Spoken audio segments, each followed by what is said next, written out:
6 hours before the zombie outbreak. A stranger handed me a key and said run. The man was already dying when he grabbed my wrist. I didn't hear him coming.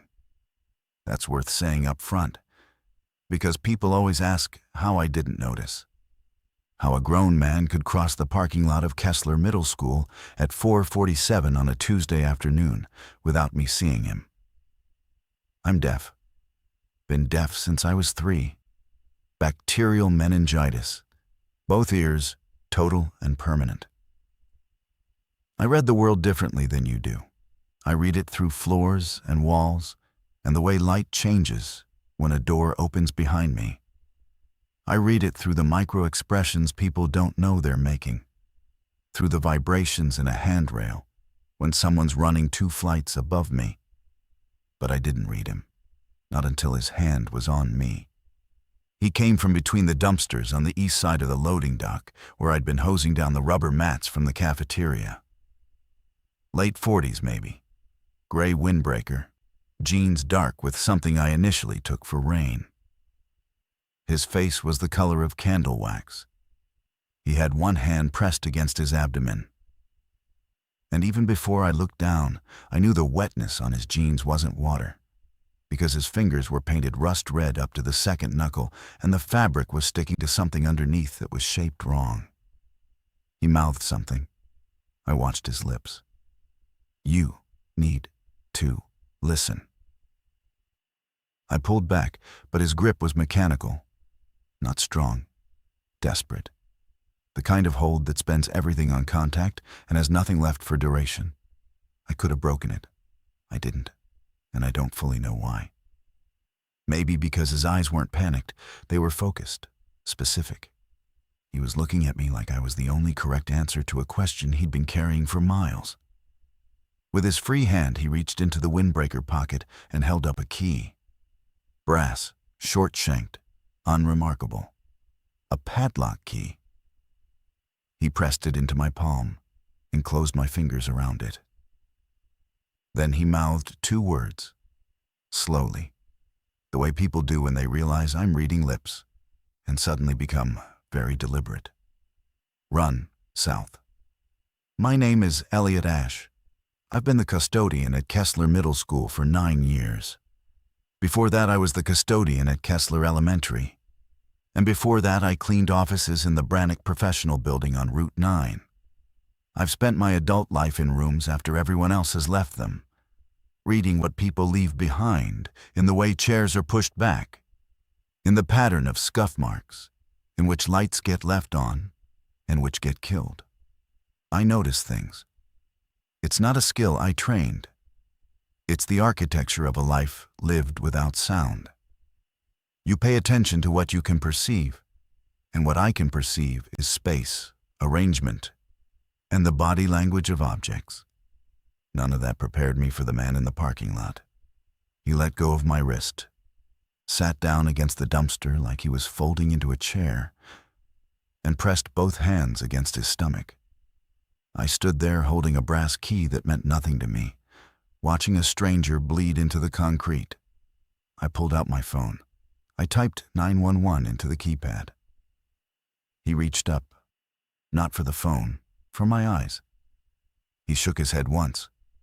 Then he pointed south, toward the tree line behind the practice field. He mouthed it again. Run. I called 911 anyway. I typed my emergency into the relay service, gave the address, described the bleeding man. I put pressure on his wound with a cafeteria towel. The blood came through in 8 seconds. He was watching my face the whole time, and his expression wasn't gratitude. It was something closer to grief. Like when I was wasting something he'd paid for. The paramedics arrived 11 minutes later. By then, he'd stopped responding. His eyes were open, but fixed. And the hand that had gripped my wrist was limp against the asphalt. They loaded him onto a stretcher. One of the EMTs asked me questions I couldn't fully lip read because she kept turning away to talk into her radio. I caught fragments. Puncture, abdominal, unresponsive. I gave my statement. I showed them the key. Nobody wanted it. Nobody wrote it down. By 5:30, I was standing in the empty parking lot holding a dead man's key, watching the ambulance pull onto Route 9 heading north. The cafeteria mats were still wet on the loading dock. My shift had 45 minutes left. I put the key in my pocket and went back inside to finish mopping the gym. That was 6 hours before the world ended. I need to explain something about the school, because the building matters. Kessler Middle sits on 14 acres at the southern edge of Granton, Ohio, a town of 11,000 people that hasn't grown or shrunk meaningfully since I was born here. The school is 2 stories, built in 1974, renovated in 2002 with money that ran out before they finished the east wing. I know every door. I know which windows stick and which ones have been painted shut since before I started. I know that the boiler room connects to a utility tunnel that runs under the practice field to the old pump house by the creek.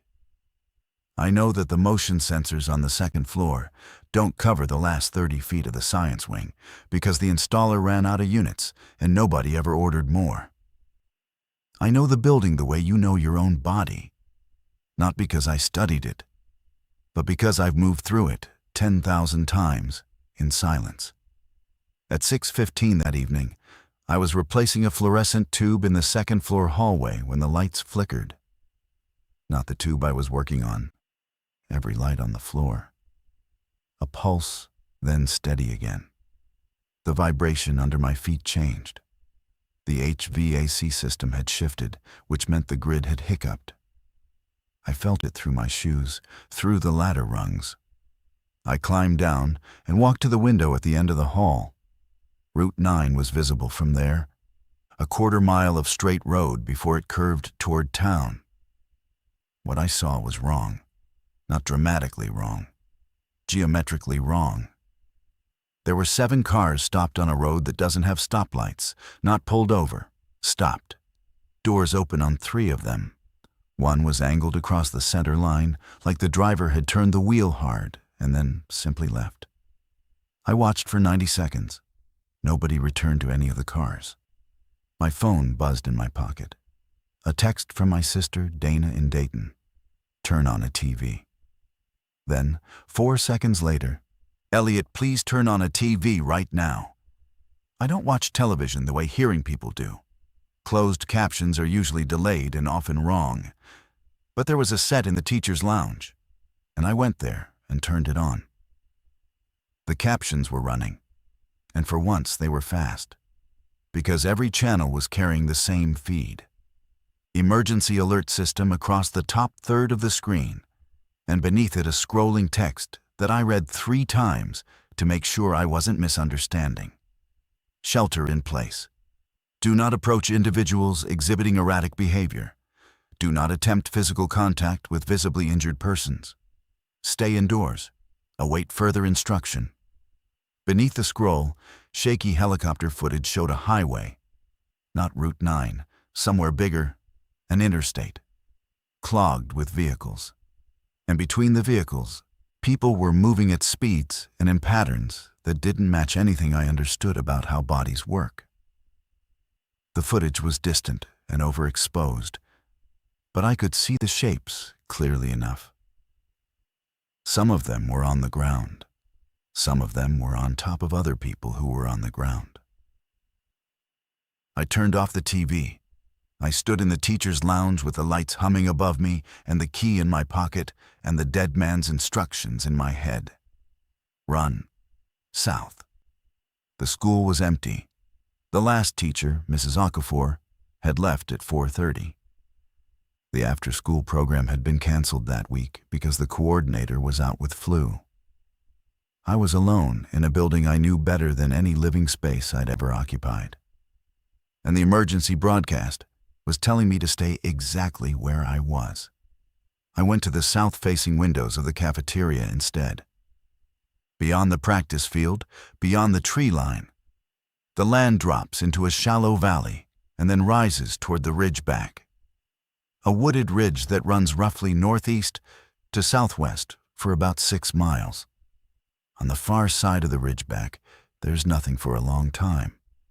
Old quarry roads, a decommissioned water treatment station, farmland. I took the key out of my pocket and looked at it under the cafeteria lights. Brass, short-shanked, stamped with a number. 4. That was all. A padlock key with a number. South. I put it back in my pocket. Then I did something I can't fully explain, except to say that 9 years of reading empty rooms had taught me to trust the information that doesn't announce itself. I went to the custodial closet, packed my work bag with what made sense. Flashlight, multi-tool, first aid kit from the wall mount, 2 bottles of water from my locker, the emergency radio I kept for weather alerts. I put on my boots. I zipped my jacket. Then I walked out the south exit of Kessler Middle School into the early dark of an October evening.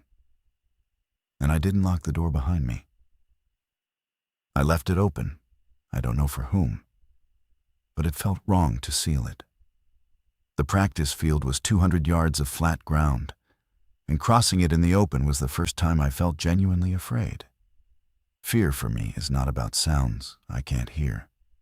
I made peace with silence before I could articulate what silence was. Fear is about the information I'm missing. The rustling I can't detect, the footstep I won't register, the shout of warning that will never reach me. Crossing that field in the dark, I understood that whatever was happening on Route 9 had changed the math. The world had become a place where not hearing could kill me faster than it ever had before. I reached the tree line and entered the woods on the old cross-country trail. I knew this path. I'd cleared fallen branches from it every September for a decade, and my feet found the beaten ground without the flashlight. The trees were mostly oak and hickory, and the canopy was still thick enough in October to block most of the ambient light from town. I moved by feel and by the slope of the ground, which angled downward toward the creek at the valley floor. 11 minutes in, I saw the first one. It was standing in the creek, not crossing it. Standing in it, mid-calf in the water, facing downstream. A woman, I thought, based on the outline. She was motionless in a way that made my stomach contract because the stillness was wrong. People shift their weight. People adjust. This figure was rooted, like something that had forgotten it had a body. I stopped on the trail, 30 feet above the creek bank. I couldn't hear if she was making noise. I couldn't hear if there were others nearby. I had the flashlight in my hand, but I didn't turn it on, because light is a signal, and a signal goes in every direction. She turned, not toward a sound, toward me, toward heat or breath, or some axis of detection I still don't understand. Her head moved first, then her shoulders, then her whole body pivoted with a mechanical lag, like the joints were receiving instructions in sequence rather than in concert. I couldn't see her face clearly, but I could see her mouth was open, and I could see that the shape of her jaw was wrong on the left side, and I could see that she began moving toward the bank. I backed up. Slowly. 4 steps, 5, keeping my weight on the balls of my feet, letting the slope guide me laterally along the ridge rather than back toward the school. She reached the bank and began climbing, and her hands were grabbing at roots and rocks with a repetitive, graceless intensity that told me everything I needed to know about whether reasoning with her was an option. I turned and moved fast through the trees, abandoning the trail, heading south-southwest by the slope of the terrain. Branches caught my jacket and my bag. I stumbled twice on root systems I couldn't see. Behind me, I checked every 5 seconds, turning my head fully because I have no peripheral sound. The shape was following. Not fast, not coordinated, but following.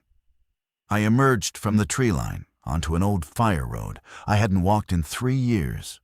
The gravel was pale enough to see by starlight. I turned south and ran. I am not a fast runner. I'm 41 years old, and my left knee has been unreliable since I fell off a ladder in 2019. But I ran, and after 600 yards I stopped and looked back, and the fire road behind me was empty. I bent over, hands on knees, breathing. My phone buzzed. Dana again. Where are you? Are you home? Please tell me you're home. I typed back, not home, heading south. I'll explain later. Are you safe? Her response came fast. We're in the basement. Marcus boarded the windows. Don't come here, Elliot. Dayton is bad. Stay where you are. I stared at the screen. Then I put the phone away and kept walking south, because a dead man had told me to, and because he'd been right about the one thing I could verify. Whatever was behind me was worth running from. The fire road led to a gate. The gate had a padlock. The padlock was stamped with a number. The key fit. I stood there for a full 10 seconds after the padlock opened, holding the cold weight of it in my hand, recalibrating everything I thought I understood about the man in the parking lot. He hadn't grabbed me at random. He hadn't stumbled into the nearest person and unloaded a dying man's panic. He had found me. He had come to Kessler, to the loading dock, to the specific place where I would be at that specific time. And he had given me a key that opened a gate on a fire road I would only reach if I went exactly where he told me to go. The gate opened onto a gravel track that descended through scrub woods into the valley on the south side of the ridgeback. The old water treatment station was visible at the bottom, a flat-roofed concrete building from the 1960s, abandoned when the county consolidated systems in 2008.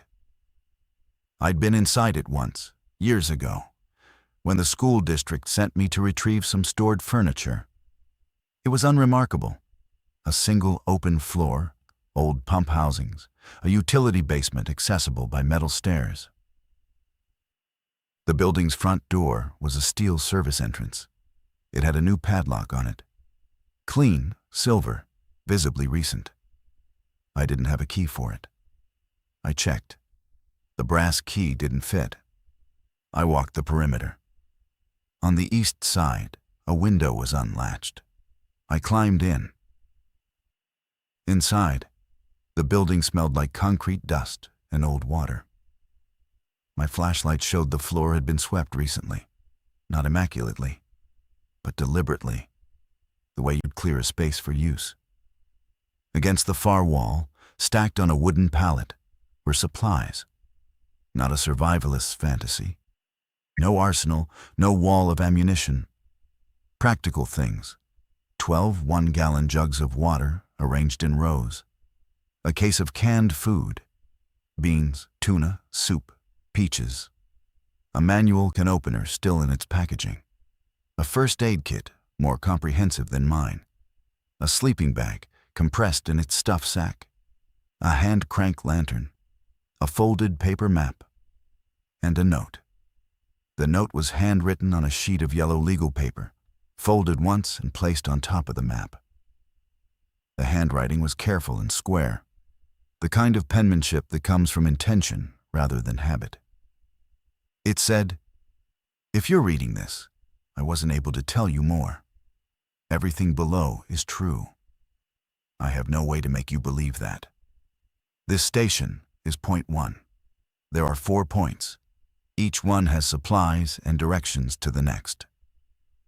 The route goes south, away from population centers, toward a place that can sustain a small group for months. You were not chosen randomly. I've been watching how you move through that school for 2 years.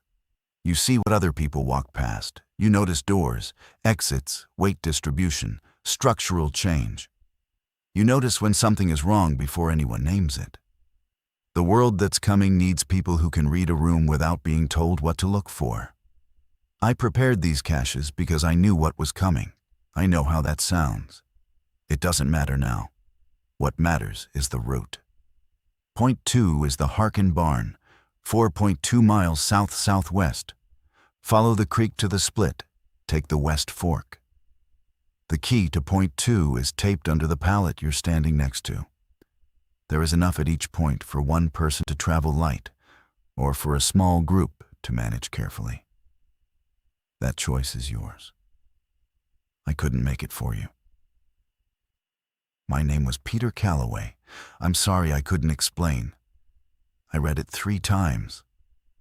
Then I sat down on the concrete floor with my back against the pallet, and I held the note in both hands, and I felt something I hadn't felt since I was a child, and first understood that the world made sounds I would never hear.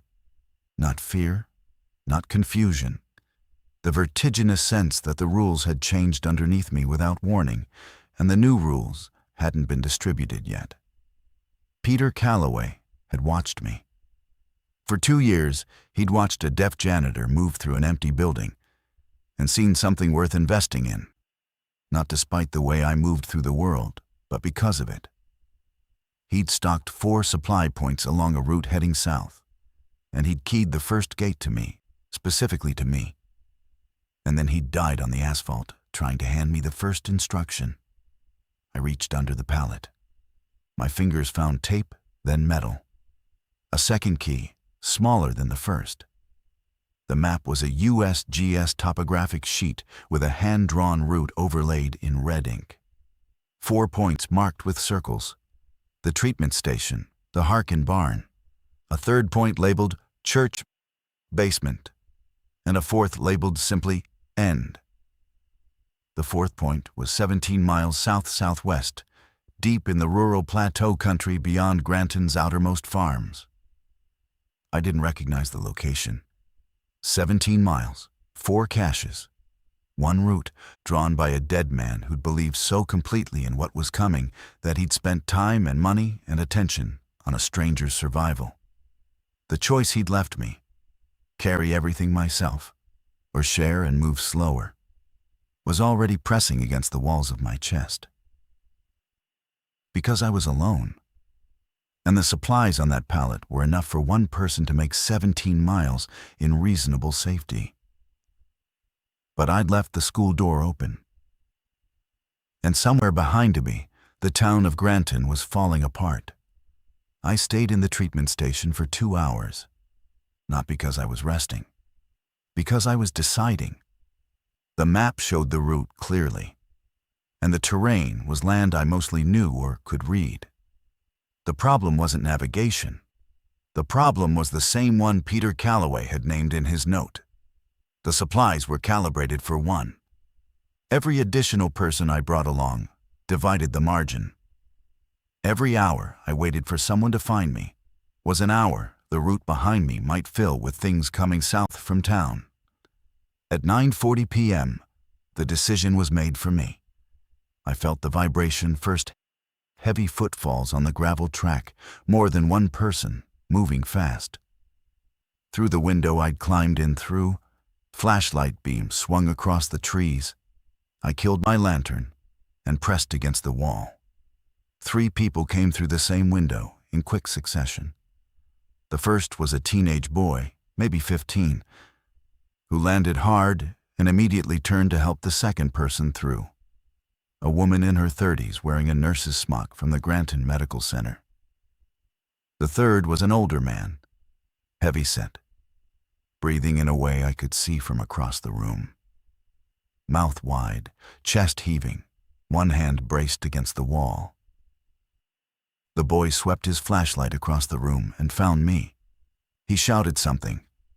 I saw the shape of it, the sudden widening of his mouth, and the woman grabbed his arm and pulled him behind her.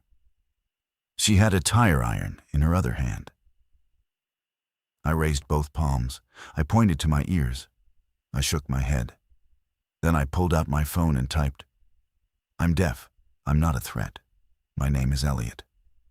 I held the screen toward them. The woman read it, and I watched her posture shift. Not relaxation exactly, but a recategorization. She lowered the tire iron 2 inches.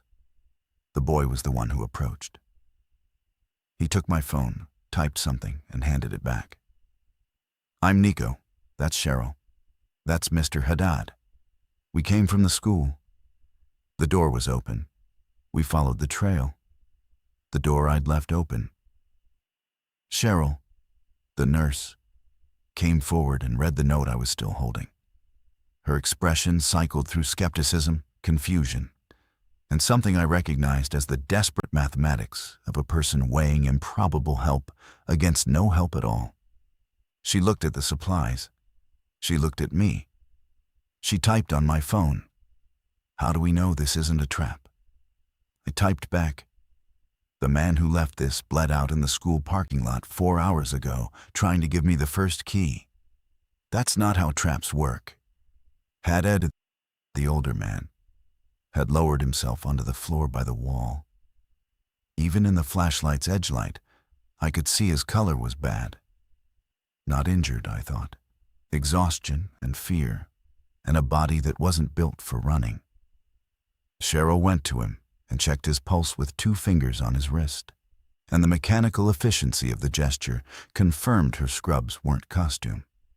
Nico typed, "There are more coming from town, not people. We saw them on the road, dozens. They came out of the houses." I looked at the supplies on the pallet. 12 gallons of water, 1 case of food, 1 sleeping bag, 1 first aid kit. Enough for 1 person to move fast and light across 17 miles of rural terrain. Or enough for 4 people to move slowly and carefully for maybe a third of that distance. Before the math turned fatal, I unfolded the map on the floor and pointed to the route. 4 points, 4 caches. If each point was stocked similarly, the total supplies might sustain 4 people across the full distance. Barely, with nothing wasted and no wrong turns. But Peter Calloway had designed this for one.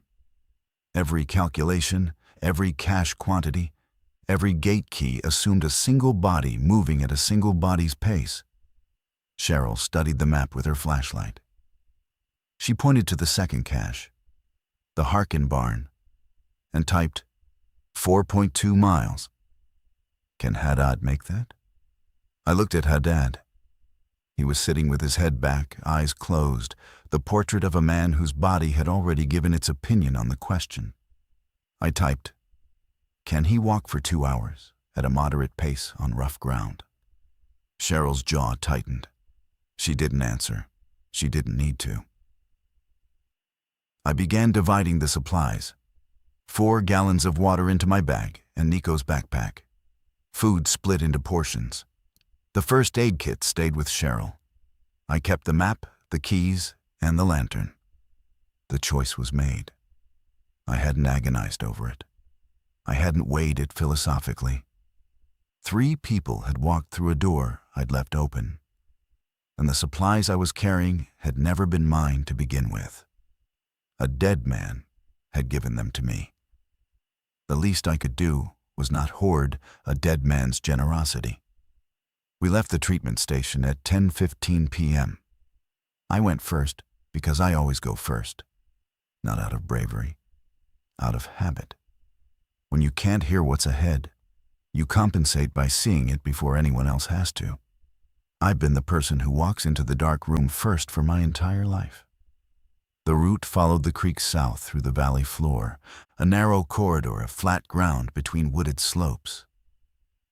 The water was low, mid-October in a dry year, and the creek bed offered stable footing on exposed rock.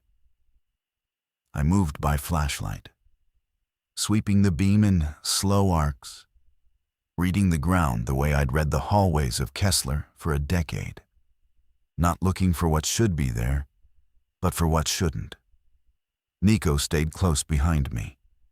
The kid moved well, light on his feet, instinctively quiet, with the spatial awareness of someone who played a sport that required tracking multiple bodies in motion.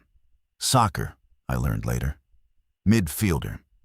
He'd been at the school for a club meeting that had ended late, and he'd been in the parking lot when the first people from Route 9 came stumbling across the practice field. Cheryl walked with Haddad, one hand on his elbow. Their pace was what I'd feared, half of what the terrain allowed. Haddad wasn't injured, but he was 63 and hadn't run in years, and the flight from town had emptied him. Every 100 yards, I'd stop and wait, watching the creek behind us for movement, watching Haddad's silhouette for the moment his legs would simply refuse. At the split in the creek, marked on Calloway's map with a precise red X, I took the west fork. The ground rose slightly and the trees thickened. I began seeing things that weren't there. A stump that looked like a crouching figure. A low branch that swung in the wind like an arm reaching. Then I saw something that was there. 200 yards ahead, at the edge of my flashlight's reach, a shape was moving across the creek from east to west. Not walking, lurching, with the same sequential joint movement I'd seen in the woman earlier. It hadn't seen us. It was crossing perpendicular to our path, heading into the western woods on some trajectory I couldn't predict. I killed the flashlight instantly. Behind me, I felt Nico bump into my pack, then stop. I reached back and put my hand flat against his chest. The universal gesture for don't move. I held it there until I felt his breathing slow. We waited in the dark. I counted to 60, then 60 again. The shape did not reappear. I turned the flashlight back on, aimed low, and we moved. 40 minutes later, the Harkin barn materialized out of the dark. A long, low cattle barn with a corrugated metal roof set back from the creek in a fallow hayfield. The road gate had a padlock. I used the second key. It opened. Inside the barn, the second cache was arranged identically to the first. Water, canned food, first aid supplies, a sleeping bag, and a note. This note was shorter. Point 2. You're almost halfway to point 3. The church is 5.1 miles south. The road is paved but exposed. Use it only if the fields are impassable. The key to point 3 is inside the red toolbox on the workbench. If you've brought others, there's more water in the loft. I stored extra here because this is where the route gets hard. I read the last line 3 times. If you've brought others. Calloway had planned for one, but he'd prepared for the possibility that the person he chose might choose differently. The extra water in the loft. I sent Nico up to check, and he came back with 8 additional gallon jugs. Was a contingency built around a stranger's potential generosity. That hit me in a way the rest of it hadn't. Not the preparation, not the precision, the faith. A man I'd never spoken to had built a supply chain on the assumption that if I was worth choosing, I was worth trusting to share. Haddad collapsed onto a hay bale the moment he was through the door. Cheryl checked him with professional efficiency. Pulse, pupils, skin temperature, and then sat down beside him and closed her eyes. Nico found a horse blanket and draped it over Haddad's shoulders without being asked. I secured the barn doors and checked the perimeter. The hayfield was open ground. Bad for concealment, good for visibility. The moon was rising, 3/4 full, and the field was silver pale in every direction. Nothing was moving. I sat down against the workbench and let myself feel, for the first time since the parking lot, the full weight of what was happening. The world was ending, or changing into something that deserved a different name. And I was sitting in a dead man's barn with 3 strangers, following a map drawn by someone who had believed in me for reasons I couldn't verify. Inside the red toolbox, the third key, and something else. A photograph. A middle-aged man standing in front of a farmhouse, squinting into the sun. On the back, in the same square handwriting, "This is where we're going. It's mine. It's yours now." We rested in the barn for 3 hours. I didn't sleep. I sat by the door with my back against the frame and watched the field through a gap in the corrugated siding. And I thought about Peter Calloway. What kind of person spends years watching a stranger and decides that stranger is worth a 4-point supply chain and a farmhouse? The note said he knew what was coming. That sounded like paranoia, except that the paranoia had been correct, and the preparation had been meticulous. And the man himself had died not in a bunker surrounded by his provisions, but in a school parking lot, trying to hand a key to a janitor. He could have gone to the farmhouse himself. He could have locked the gates and sealed the caches and survived alone, with 17 miles of buffer between him and the collapse. Instead, he'd bled out on asphalt, making sure someone else had the route. I didn't understand it. I still don't fully. But I recognize the shape of it. A life organized around a single conviction, spent completely in a single act. I'd seen that shape before, in smaller forms. The teacher who stayed past contract hours every day for the one student who needed it. The parent who picked up their child from school with hands still raw from a double shift. Commitment so total, it doesn't leave room for self-preservation. At 1:30 a.m., I woke the others. Haddad had slept deeply and looked marginally better.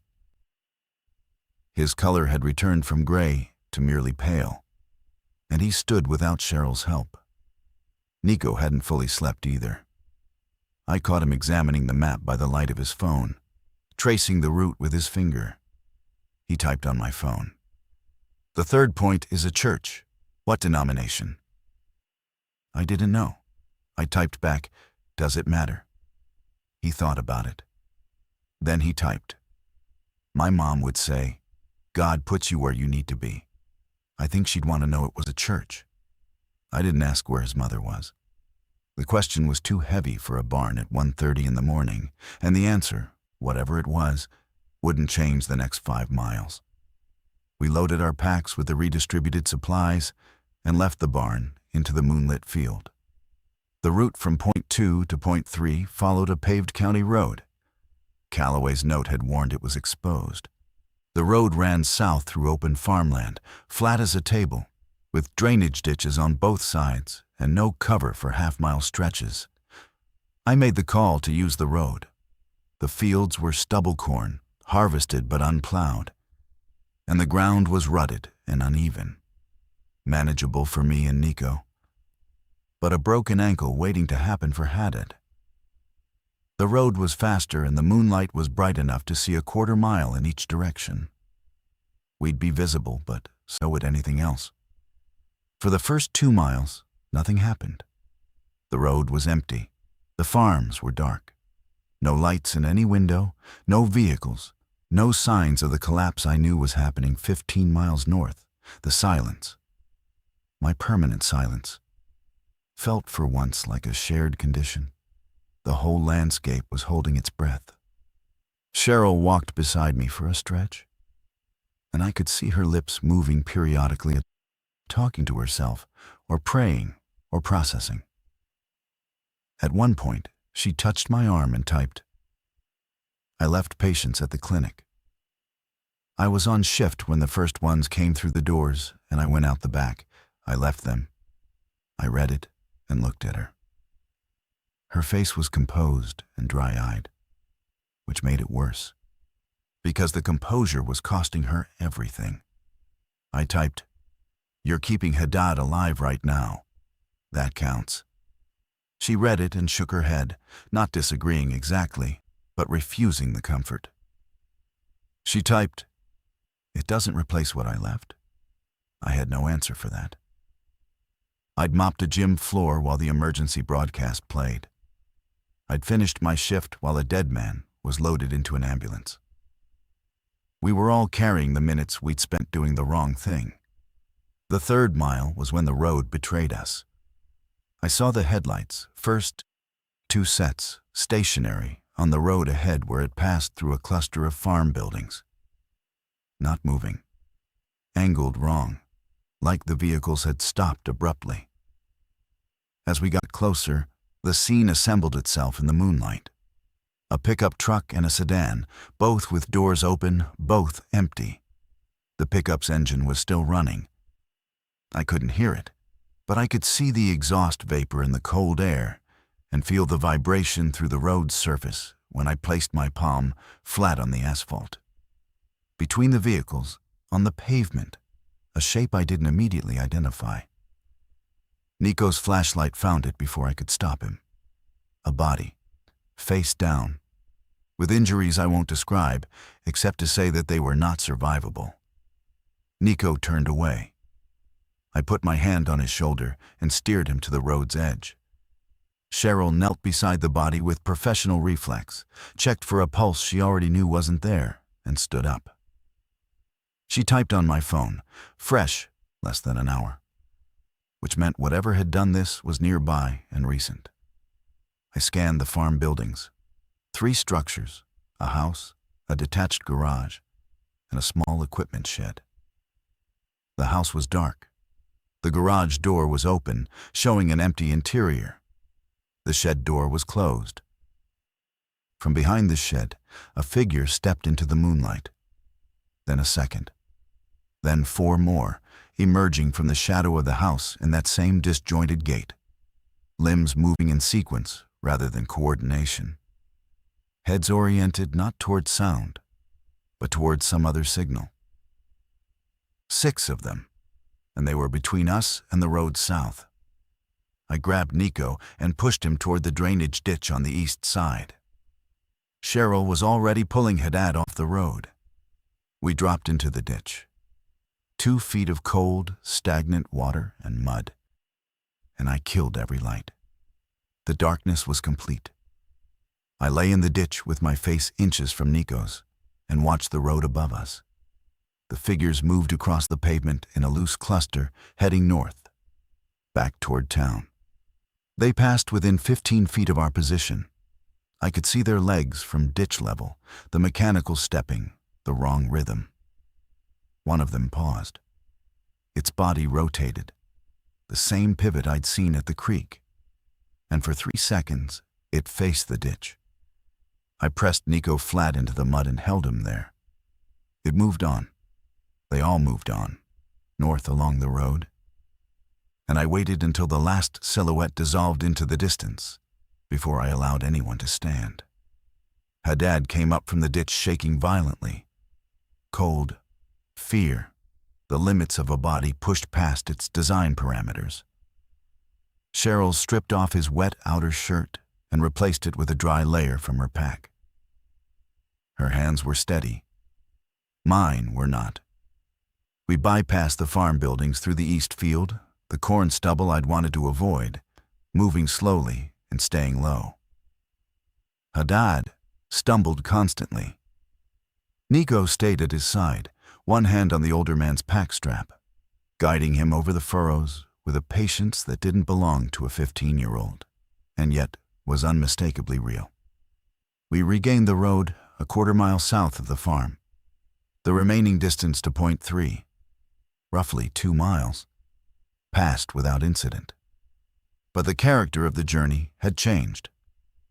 The first leg, from the school to the treatment station, had been flight. The second, from the treatment station to the barn, had been cautious progress. This leg was something else. Hunted. We were moving through a landscape that was actively occupied by things that would kill us on contact. And the only advantage we had was that they hadn't noticed us yet. At 3:50 a.m., the church appeared. A white clapboard building at a crossroads, small, with a steeple that leaned slightly east. A sign I could read by moonlight.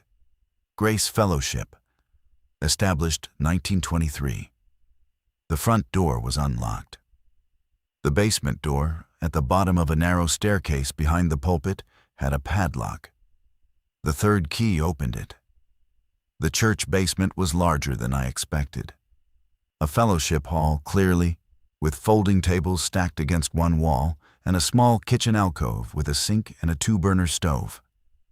The supply cache here was more generous than the previous 2.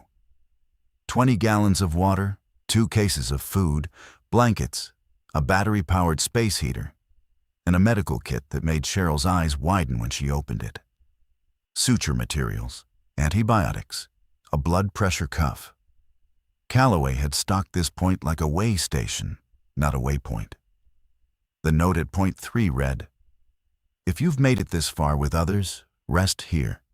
The last leg is 7.3 miles through open country with minimal cover. Travel at dawn if possible. The light helps more than concealment costs." Point 4 is the farmhouse. There's a well, a generator with 200 gallons of diesel, a root cellar stocked for 8 months, and a CB radio. The house is defensible. The approaches are visible for half a mile in every direction. The key to the farmhouse is not in this cache. It's with you. It's the first key I gave you. I had the locks rekeyed, so one key opens both the front gate and the house. Everything ends where it started. Elliot, I don't know if you're reading this alone or with others. Either way, you made the decisions I hoped you'd make. Not because I told you to, because you're the kind of person who leaves a door open behind him. Use the radio. There will be others. Let them in. I put the note down and sat on one of the folding chairs and covered my face with my hands. I stayed like that for a long time. I didn't cry. I don't think what I felt was grief, exactly. It was the weight of being known, accurately, specifically, by someone who had never introduced himself. Calloway had watched me leave the school door open, and he'd built that single observed act into the foundation of his entire plan. He'd seen a man who didn't lock doors behind him and decided that was the person he wanted to inherit his preparations. The others were settling in. Cheryl had taken Haddad's blood pressure and was examining a blister on his heel with a penlight. Nico had found the kitchen alcove and was heating water on the 2-burner stove for instant coffee from the cash supplies. The scene was domestic and impossible. 4 strangers in a church basement at 4 in the morning, making coffee while the world above them disassembled. Nico brought me a cup. I wrapped my hands around it and felt the heat seep into fingers I hadn't realized were numb. He sat down across from me and typed on his phone. Who was he? Calloway. I typed. I don't know. I never met him before the parking lot. Nico frowned. He typed. He spent years on this. He must have been someone. He was. I just didn't know who. A man who'd believed something terrible was coming, and responded not by saving himself, but by building a path for a stranger. A man who'd watched a deaf janitor read empty rooms and seen in that a capability worth preserving. A man who died on asphalt with his hand on my wrist, spending his last minutes making sure the key was delivered. Cheryl came over, read the 3rd note, and stood very still for a long time. Then she typed. He knew you'd bring people. The extra water at the barn, the medical supplies here. He planned for you to share. I nodded. She typed. Then he was wrong about one thing. He said the choice was yours, but he already knew what you'd choose. That's not a choice. That's a bet. She was right.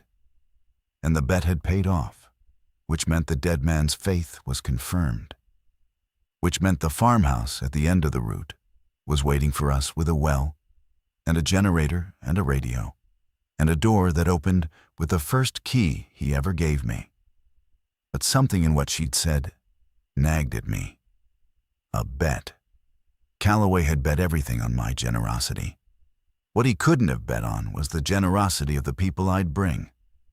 The farmhouse was stocked for 8 months. 4 people could stretch that. But the note said, use the radio and let them in. And letting people in meant dividing the margin further and further, until the math that Calloway had calculated for one person collapsed under the weight of every open door. I looked at the key in my hand, the first key, the one that opened everything and would keep opening everything. And I understood that the real question was never whether I'd share the supplies. It was whether I'd share the key. We left Grace Fellowship at 6:20 a.m., just after first light. Calloway's advice to travel at dawn was sound.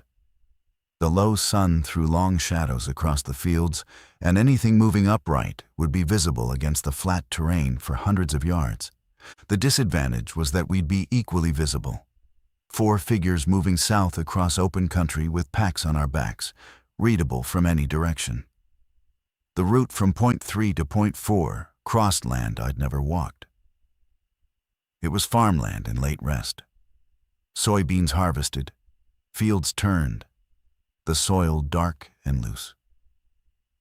The county road gave way after a mile to a dirt track, then to open ground with only fence lines and drainage channels to mark the way.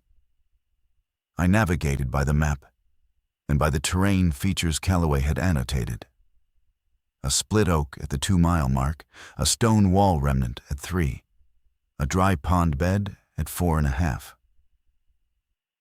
Haddad was moving better. The rest and the coffee and Cheryl's attention to his blister had returned something essential to his gait.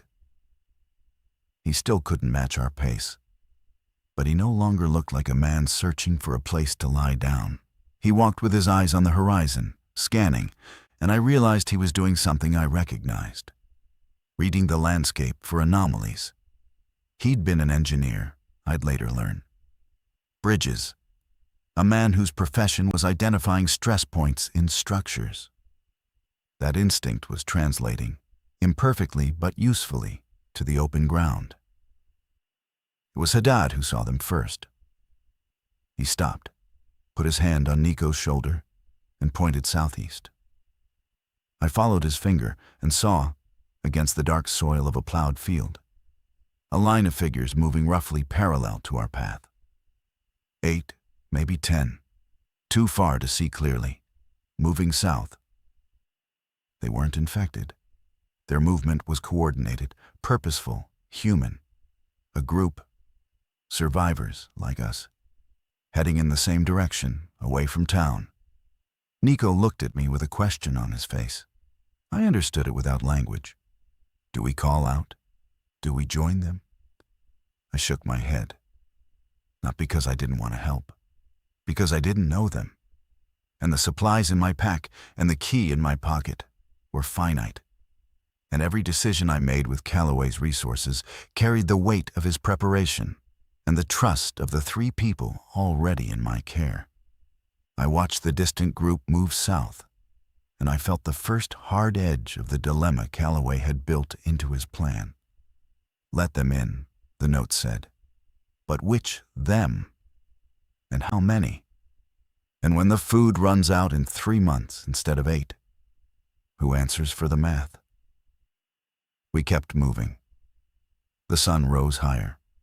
The morning was cold and clear, the sky blue enough that for whole minutes at a time, the landscape looked like any October morning in rural Ohio.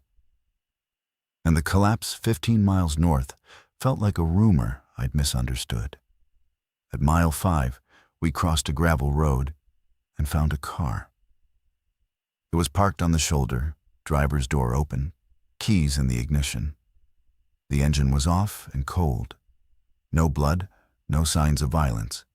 Just an empty car, left in the middle of nowhere like a sentence abandoned mid-word. Nico checked the gas gauge.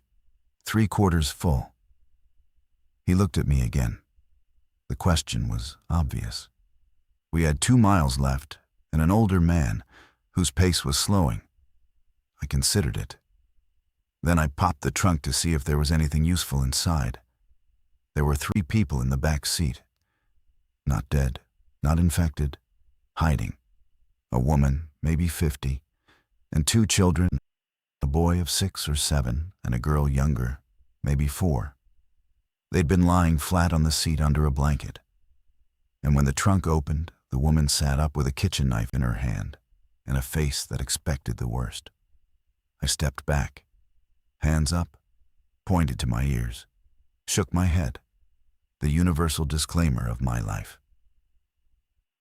Cheryl moved past me, knelt by the open door, and spoke to the woman in a way I could read as gentle from the rhythm and the posture. though I caught only fragments on her lips. The woman lowered the knife. The little girl was crying. I could see the contortion of her face, the silent-to-me hitching of her chest. The woman's name was Grace. The boy was her grandson, Tomas. The girl was Lily. They'd driven from Granton at midnight, gotten this far, and then Grace had seen movement on the road ahead and pulled over and hidden. That had been 5 hours ago. They'd been lying in the back seat in the dark, waiting for someone to come and not knowing whether that someone would save them or kill them. 7 people now. Calloway had stocked for 1. I'd expanded to 4. Now 7. And 2 of them were children who couldn't carry weight or walk fast or defend themselves, and the math that had been tight at 4 was fracturing. Grace typed on my phone. "Where are you going?" I showed her the map. I showed her the last point, 2 miles south. I didn't show her the notes. I didn't explain Calloway. I typed, "There's a safe place ahead. We can take you there." She read it and nodded, and that was all the negotiation there was. She gathered the children and joined our line, and we moved south as 7, and the weight of the key in my pocket doubled. The last 2 miles took 90 minutes because Lily couldn't walk faster than a deliberate stroll and refused to be carried by anyone except Grace. And Grace's back was failing after 5 hours curled in a car. Nico solved it. He knelt in front of Lily, pointed to his shoulders, and mimed an airplane. She climbed on. She rode the last 1.5 miles on the back of a 15-year-old boy who didn't know her name 30 minutes earlier, and her hands clutched his hair while her face cycled between terror and wonder. I walked point, as always. The terrain was rising toward the plateau. Calloway's map indicated a higher ground, sparser trees, wider sight lines. I could see the farmhouse from 1/2 mile away, and the sight of it stopped me in the track. It was real. Not a fantasy, not a dead man's delusion. A physical structure sitting on a low hill with cleared land around it in every direction. White siding, dark roof, a wraparound porch. Outbuildings, a barn, a smaller shed, what looked like a chicken coop, a windmill, a fence line that described a perimeter of roughly 5 acres. A gravel drive leading to a front gate. The gate had a padlock. I took out the first key. The brass key from the parking lot. The key a dying man had pressed into my palm 12 hours and 17 miles ago. I put it in the lock and turned it, and the lock opened. We walked up the gravel drive. 7 people, silent except for whatever sounds I couldn't hear. Probably footsteps and breathing, and Lily saying something to Nico about the windmill. The front door of the farmhouse had a deadbolt. The same key opened it. Inside, a clean, furnished, lived-in house. Not a bunker, not a survivalist's compound. A home. Kitchen with a propane stove, living room with a wood stove and stacked firewood. 3 bedrooms, a bathroom with a hand pump well connection. In the basement, the root cellar Calloway had described. Shelves of canned food, dry goods in sealed containers, seeds in labeled envelopes. Enough for 8 months. For 1 person. Cheryl found the generator in the barn. Diesel, well maintained, with the promised 200 gallons in a buried tank. Haddad found the CB radio in the kitchen, mounted on a shelf beside the window with the best sightline south. Nico found the chicken coop, which contained 6 live chickens and an automatic feeder half full. Grace sat down at the kitchen table and put her face in her hands, and Tomas climbed into her lap, and Lily pressed herself against Grace's side, and the 3 of them stayed like that, while the rest of us moved through the house counting resources and measuring what we had against what we needed. I stood on the porch and looked north. The sky over Granton was hazy. Smoke, probably, from structures burning unattended. The town was 12 miles away in a straight line, close enough to see the evidence of collapse, far enough that the collapse hadn't reached us yet. The radio was in my hand before I'd consciously decided to pick it up. Calloway's last instruction: use the radio. There will be others. Let them in. 7 people, 8 months of food. The math was already strained. If I turned on the radio and broadcast our location, the math would break. People would come. People like Grace, like Haddad. People who were hiding and running and looking for exactly the kind of place Calloway had built. Every person who came through that gate would shorten the clock. But Calloway hadn't said survive. He'd said let them in.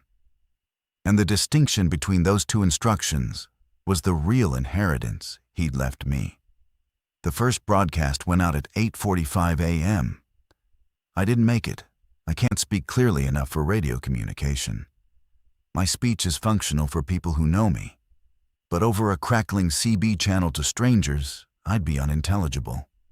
Cheryl made the call, sitting at the kitchen table with the microphone in one hand and a cup of coffee in the other, her voice steady in a way I could see from the even movement of her throat. I wrote what she said. This is a survivor group at a secure location south of Granton, Ohio. We have shelter, water, and supplies. If you can hear this, we are broadcasting our coordinates. Come south. The gate is open. She said it 3 times. Then she set the microphone down and looked at me. And her expression was the one I'd seen in the parking lot on the dying man's face. Not fear, not hope, but the specific grief of someone who has just committed to something they can't take back. For 2 hours, nothing. Static, the occasional fragment of distant transmission too broken to decode. Then, at 10:52 a.m., a voice came through. I could tell by the way Cheryl grabbed the microphone and Nico ran to the kitchen from the porch. I watched Cheryl's lips as she responded. I caught, "Yes, south. Follow the road. You'll see the windmill." By noon, 3 more people had arrived at the gate.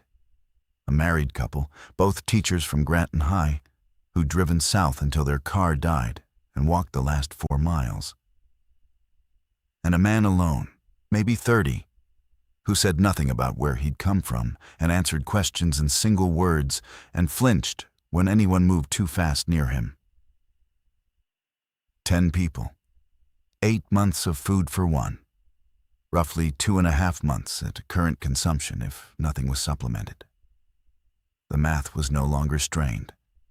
It was broken, and it was going to keep breaking with every voice that came through the radio. Haddad, to his credit, was the one who raised it. He'd recovered enough to think strategically, and his engineer's mind had been doing the calculations since we arrived. He typed on my phone, "We need to talk about capacity. 10 people, more coming. The food won't last." I read it and nodded. He was right. He was completely, factually right.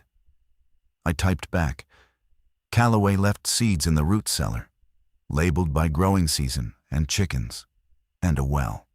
This was designed to produce, not just store." Haddad stared at the screen.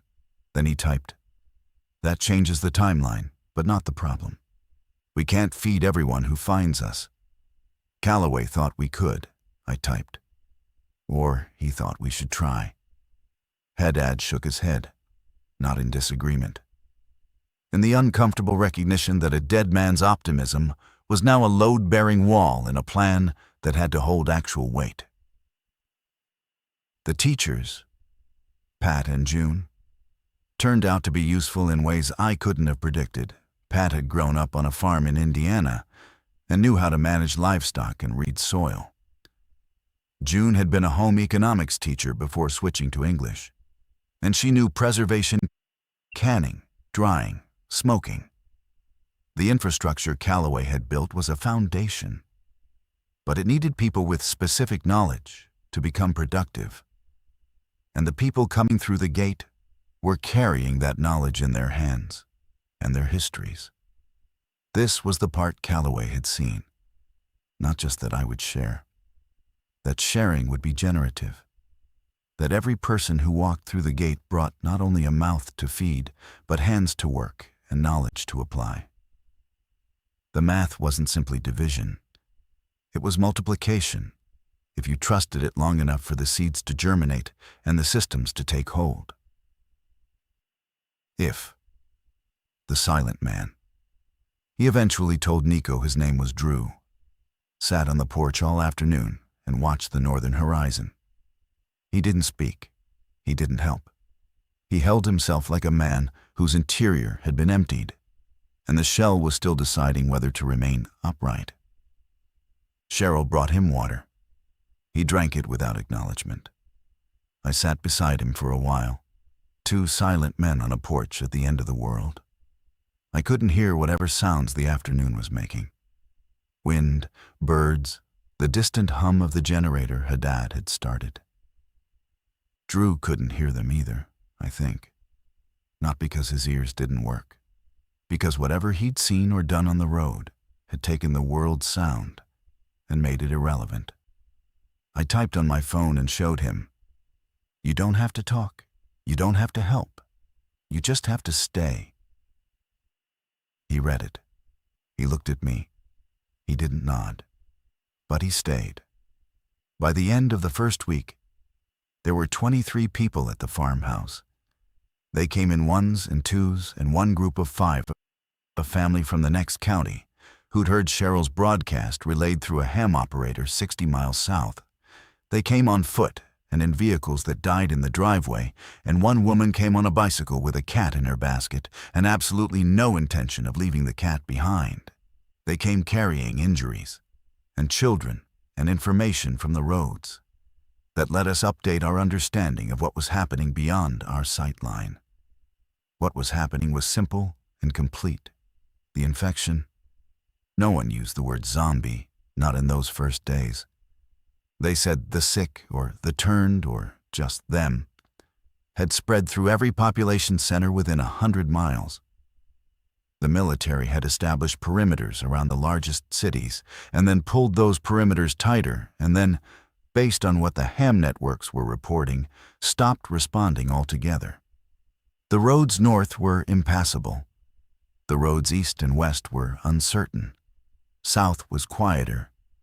But south was also where the land thinned out and the resources disappeared. The farmhouse was becoming something it hadn't been designed to be.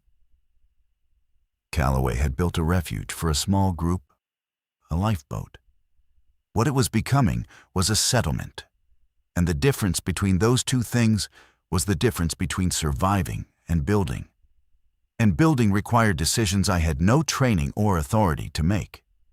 I'm a janitor. I clean buildings. I fix what's broken. I replace what's worn out. I've never led anything, never managed anyone, never been the person in the room that other people looked to for answers. But they were looking at me. Because I had the key. Because I'd found the root. Because in the absence of any other organizing principle, the person who opened the door becomes the person who owns the room. I tried to refuse it. On the third day, when Pat suggested we formalize a work rotation, he brought the list to me for approval. I pushed it back and typed, "You wrote it. You approve it. I clean things." He looked at me with an expression I'd seen on teachers' faces 1,000 times, the patient recognition that someone was avoiding responsibility out of humility, when humility was no longer the highest virtue available. He typed on my phone, "You're not in charge because you want to be. You're in charge because you opened the gate. That's how it works now." I didn't agree with him. But I approved the rotation because the chickens needed feeding and the well pump needed maintenance, and the south fence had a gap that something could get through, and someone had to say yes before the work could start. Nico became my interpreter, not formally. It happened organically, the way most useful things at the farmhouse happened. He'd learned enough sign language from YouTube in 4 days to manage basic communication. And his lip-reading instincts were sharp.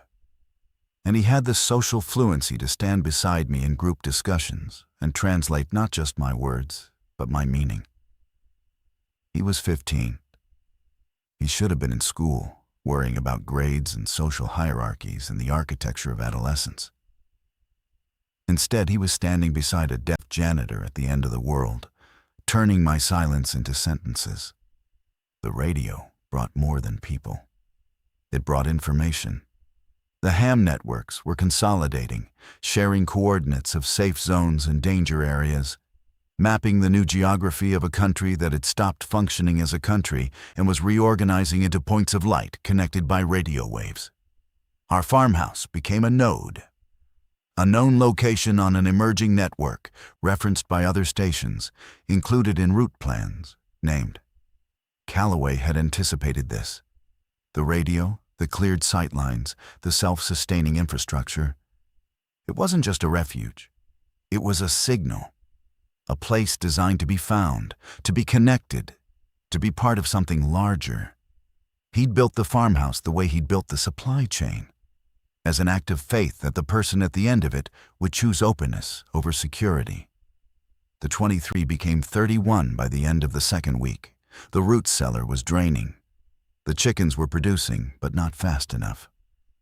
Pat had turned the south field and planted the first rotation of Callaway's seeds, but harvest was weeks away. The math that Haddad had warned about was tightening, and the radio kept bringing voices.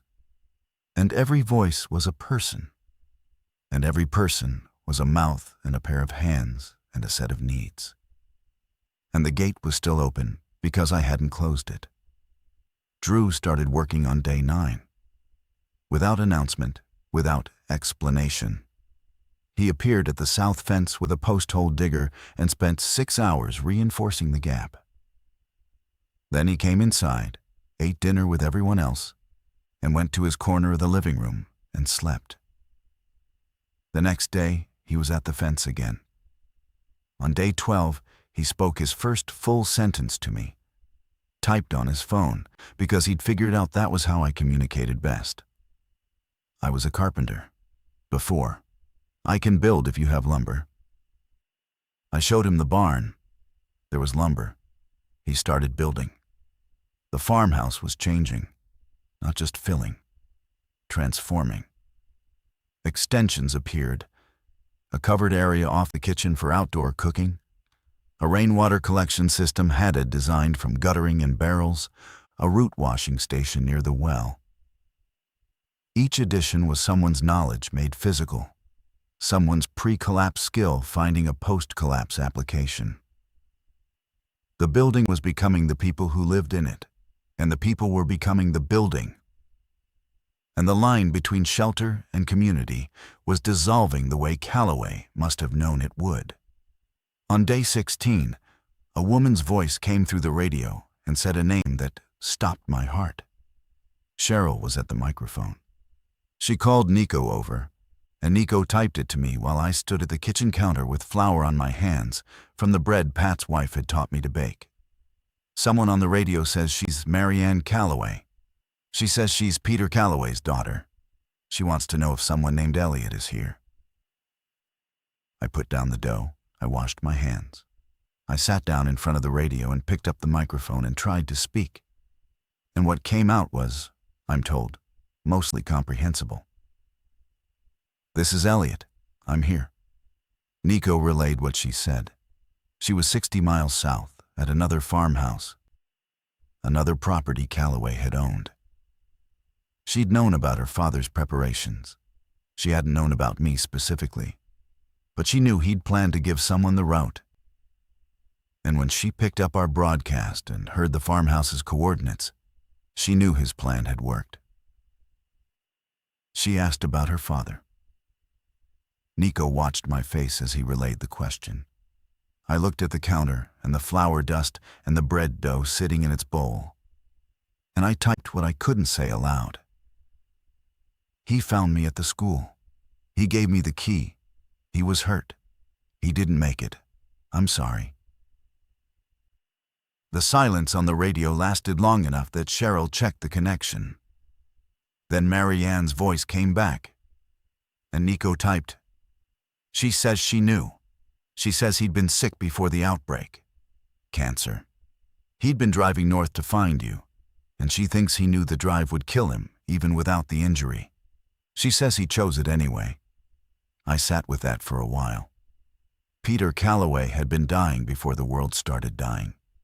He'd driven north with a mortal wound, not from the outbreak, from his own body, to deliver a key to a stranger, because the alternative was to die in his bed, while the preparations he'd spent years building went unused. He'd reached me already broken, and the blood in the parking lot might have been the outbreak, or might have been the cancer, or might have been both. And it didn't matter, because the result was the same. A man spent his last hours making sure someone else could survive. Marianne had information we needed. Her father had planned a network, not just our farmhouse and hers, but a series of properties and caches stretching south, all connected by routes he'd mapped and supplies he'd staged. She had the master list. She had coordinates for 6 additional points, some stocked, some structural, all designed to be linked by radio into a chain of settlements that could support each other through the winter and beyond. Calloway hadn't built a refuge. He'd built a nervous system. The farmhouse was one node. Marianne's property was another. The 4 supply points on my route were vertebrae in a spine that extended further than I'd known. And the whole structure was designed to grow, to add nodes as survivors found them, to connect as radios reached each other, to become a living network out of what had been one dying man's private obsession. I looked around the kitchen. 31 people now occupied a house built for a family, and the seams were showing. Tempers, space conflicts, the 1,000 small frictions of strangers learning to share walls and water and time. But they were here. They were alive. And the network Calloway had imagined was real, because a deaf janitor had followed a dead man's instructions and left every door open behind him. I picked up the microphone. Nico leaned in to translate. I said, "Tell me the coordinates. All of them. We'll broadcast them tonight." Marianne read them off. 6 locations, 6 potential nodes, 6 points of light waiting for someone to arrive and turn on the radio and say what Cheryl had said on our first morning. "We are here. Come south. The gate is open." I wrote the coordinates on the map. Calloway's map, the USGS sheet with the red ink route, adding new circles in pencil, extending the network south and west, turning one man's preparation into a shared geography that belonged to no one and was meant for everyone. That night, Cheryl broadcast the full list. She read the coordinates twice, slowly, with pauses for anyone copying by hand. Then she added something I hadn't written for her, something she said on her own authority as the voice of a farmhouse full of strangers who had decided to stay. "Each location is provisioned. Each location is open. If you can reach one, the people there will let you in. We know this because someone let us in first." I stood on the porch and watched the stars. The northern sky still glowed faintly with the fires of Granton. The southern sky was dark and clear and full of the kind of silence I've known my whole life. Not empty silence, but the silence of things that are present and waiting and do not need sound to be real. In my pocket, the brass key, the first key, the key that opened every lock on the route and now opened the farmhouse, where 31 people were sleeping or talking or standing watch or baking bread in a dead man's kitchen. I turned it over in my fingers and thought about Peter Calloway driving north with death in his body and a key in his pocket, looking for a janitor who left doors open. I thought about the 2 years he'd watched me without introducing himself, building his faith on the evidence of a man who noticed what others missed and never locked what didn't need locking. He'd been right about me. I don't say that with pride. I say it with the weight of someone who has been accurately seen by a person he never got to know, and who now carries the consequences of that seeing in every decision he makes. The key is mine. The farmhouse is ours. The network is everyone's. That's how inheritance works when the person who dies gives you something that was never meant to be kept. 6 months later, the network has 11 active nodes, 40-mile gaps between some, overlapping radio range on others, 309 people connected by frequencies and routes, and the shared understanding that a locked gate is a tomb and an open one is a town. I still clean.